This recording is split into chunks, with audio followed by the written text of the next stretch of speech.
Il est 8h30 sur Studio Qualitas. C'est l'heure de la revue de la presse et des médias israéliens en direct de Jérusalem.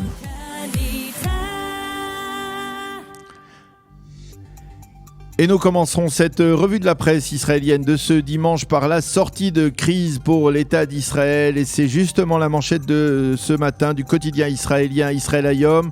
Israël rouvre à nouveau, annonce le quotidien gratuit en soulignant la réouverture à partir de ce matin des commerces ayant pignon sur rue, des hôtels, des musées, des bibliothèques, des centres commerciaux et le retour à l'école des classes de CM2, 6e, première et terminale. Et cette réouverture s'accompagne d'une donnée importante. Le vaccin garantit une immunité de 99% contre la mort des suites de la Covid-19. Quant à ceux qui se sont fait vacciner, ils vont pouvoir bénéficier des services des salles de musculation et des salles de spectacle qui pour la plupart, vous le savez, étaient fermées depuis maintenant près d'un an, on va dire. Le quotidien nous montre en photo en une Binyamin Netanyahou et Yuli Edelstein, le ministre de la Santé, hier soir, non pas vendredi, mais hier soir dans une salle de musculation en train de s'entraîner, donc de donner l'exemple d'une certaine manière à tous ceux qui voudraient reprendre cet entraînement.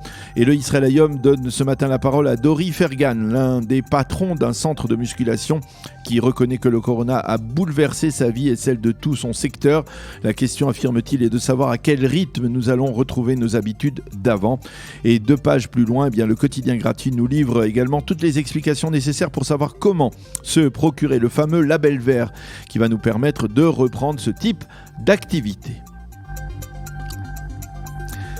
Et justement, c'est ce label vert qui fait la manchette du Yediot Aharonot. Le grand quotidien nous indique ce matin que le site du ministère de la Santé, qui est chargé de procurer justement ce label aux Israéliens qui se sont fait vacciner, ce site a été surchargé et il a dû d'une certaine manière fermer provisoirement. Le Yediot Aharonot nous livre également la liste des secteurs qui vont rouvrir et de ceux qui vont donc encore patienter. Parmi eux, on parle bien entendu de la restauration, les restaurants qui resteront fermé ce secteur devra attendre jusqu'au 9 mars prochain pour envisager une réouverture. Sarit Rosenblum appelle ce matin dans son éditorial dans le Yediot Aharonot à la prudence. Nous n'avons pas encore vaincu la réouverture du marché et certes un développement important dans la confrontation que mène l'État d'Israël face au virus. Il est rendu possible par le nombre élevé de personnes qui se sont faites vacciner, mais cela ne suffit pas pour nous protéger d'un nouveau rebond de l'épidémie. L'heure est venue de corriger nos erreurs de ces derniers mois, en sachant que nous ne savons pas tout sur le virus et sur les raisons qui le conduisent actuellement à reculer en Israël et dans le monde, écrit ce matin donc Sarit Rosenblum dans le Yediot Aharonot. Il faut bien avouer qu'on se serait bien passé du second grand titre de la presse israélienne de ce matin, surtout parce que ce titre est avant tout le résultat d'une négligence que l'on peut qualifier de criminelle, puisqu'il s'agit de la pollution des plages d'Israël par une nappe de goudron de 50 à 60 tonnes qui provient apparemment d'un bateau qu'il a laissé s'échapper et qui n'a pas pris les mesures nécessaires pour l'empêcher. La marée noire titre ce matin le Yediot Aharonot en nous montrant un spectacle que l'on croyait révolu, celui d'une tortue de mer entièrement recouvert de goudron. 150 km de plage israélienne, on va dire de Naharia au nord jusqu'à Ashkelon au sud, entièrement dédommagée ou gravement endommagé par cette pollution.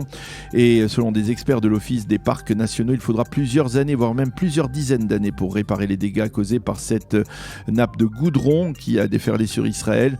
Le Yediot Aharonot rend hommage aux centaines de bénévoles qui sont venus aider à ce nettoyage des plages touchées par cette nappe, par cette marée noire durant le Shabbat. Le ministère de l'Environnement remercie également ces bénévoles, mais les appelle à agir uniquement sur conseil des experts du ministère. Le Maariv lui rappelle qu'il y a 13 ans, l'État d'Israël avait validé un vaste plan visant justement à lutter contre ce genre de catastrophe, mais le Haaretz explique que le pays ne semble toujours pas équipé comme il le faudrait pour faire face à une telle marée noire.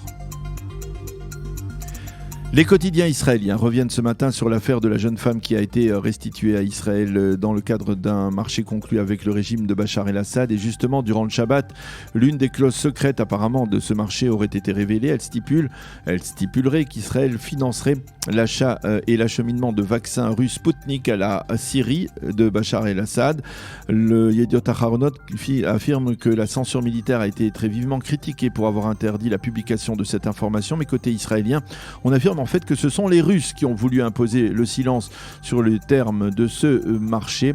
Selon un responsable politique israélien, Israël a accepté de faciliter l'acheminement de plusieurs centaines de milliers de doses de vaccins à la Syrie comme geste humanitaire en direction de la Russie, qui a joué donc un rôle déterminant dans ce dossier. Apparemment, Israël aurait versé $1 million à la Russie pour l'achat de ces doses de vaccins. Le Israël Hayom, lui, prend un peu de recul à ce propos et il se penche sur les cas problématiques de ces citoyens israéliens dont l'état de santé mentale n'est pas clair et et dont les initiatives, on va dire, plutôt farfelues, comme celle de cette jeune femme, eh bien, coûtent très cher à l'État d'Israël. Dans le Israël Hayom également, Yoav Limor nous explique que la Russie a voulu profiter de l'occasion pour prouver qu'elle était bien la maîtresse des lieux dans le Proche-Orient aujourd'hui.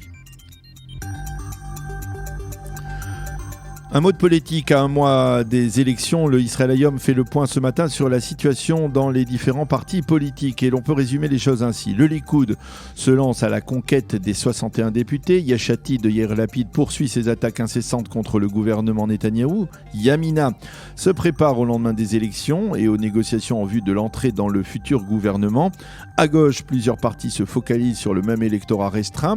Et donc, on affûte les messages pour qu'ils soient plus clairs. Israël Beitenou de Avigdor Lieberman table sur 8 mandats lors des prochaines élections et le parti Chasse lui a décidé de n'attaquer personne et plutôt de se focaliser sur son action et l'ampleur de son action, en particulier auprès des couches sociales israéliennes les plus défavorisées. Le site N12 lui revient sur les propos plutôt déplacés d'Itamar Ben-Gvir, le candidat à la députation du parti Otzma Yehudit à l'extrême droite de l'échiquier politique israélien, a choqué en accusant certains députés de la liste arabe de soutenir des terroristes qui ont du sang sur les mains.